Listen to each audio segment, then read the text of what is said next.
Today we're getting into the absolutely unbelievable story of Michael Franzese.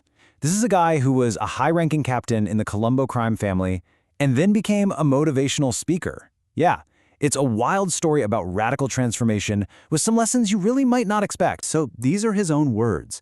That's a pretty stark admission, right? This comes from a man who, for over 2 decades, is completely open about the fact that he was, quote, a bad guy.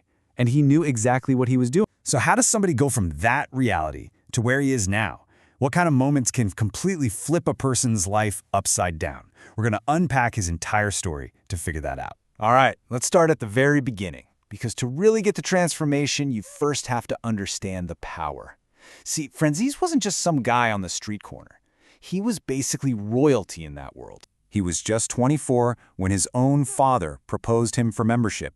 And when he took that oath, his goal was crystal clear.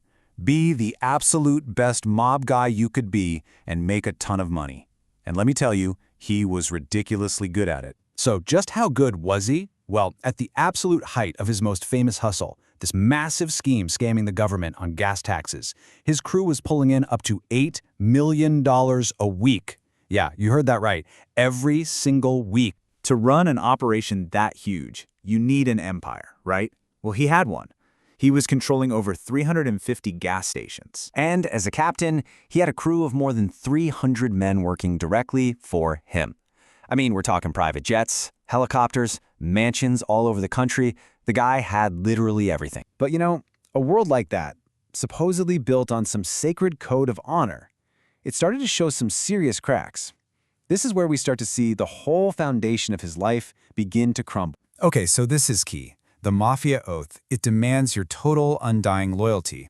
But the reality, the gut-wrenching reality that he talks about, is that your closest friend, your supposed brother, could be the very person who leads you into a room you never walk out of. And for him, this wasn't some abstract idea. It became terrifyingly real. One night, his boss calls him and his father to a meeting. But there's a really weird catch. His dad, who he idolized, tells him, "We have to go separately. You go first, I'll come second." It was the first time he ever argued with his father because he just knew separating them was a terrible sign. He smelled a setup. He actually survived the meeting. But as he's walking out, another captain pulls him aside and just drops this bombshell. It was in that exact moment he realized his own father, to save his own skin, had thrown him under the bus. And that was it. That was the defining moment. He was just stunned. You can just imagine him thinking, wait a minute. If this life, this code that I've given everything to, can come between me and my own dad, what is all this for? What do I really have here? That was the question that set off the unraveling of his entire world. So this internal crisis, combined with just massive pressure from the feds, it pushed him to a place where he completely broke down.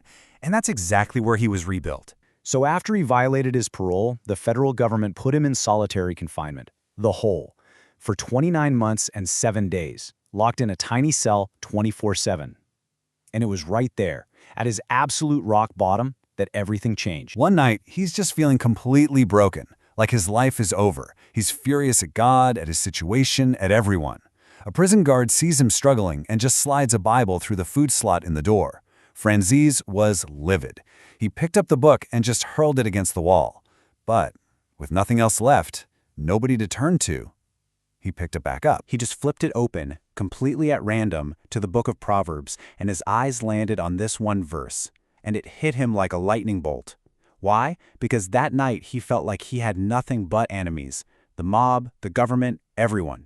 The idea that there was a path to peace? Well, that was just a completely radical thought. And that one verse, that was the spark. He spent the rest of his time in that cell just studying, questioning, and eventually finding a totally new faith. This led to this unexpected offer to speak to major sports leagues about the dangers of gambling, which then blossomed into this whole new career of sharing his story of transformation. So, after all that, what can we actually learn from this incredible journey? Franzese boils his whole experience down to a few really powerful principles. First, a rule he learned when the wrong association could literally get you killed: you are who you hang out with. Simple, right? You want a better life? Surround yourself with better people. Second, a principle that basically dictated his freedom: who you're accountable to dictates your path. When he was accountable to his mob boss, he was a criminal on his way to prison for life. Now, accountable to his faith and his family, he stays on a completely different track. His biggest business lesson was forged on the streets, where choosing the wrong person for a job had, well, very serious consequences. And it's this: do what you do best, delegate the rest. He's the first to tell you he wasn't brilliant at everything. His real genius was in spotting a huge opportunity and, this is the key part, putting the right people in the right jobs to execute.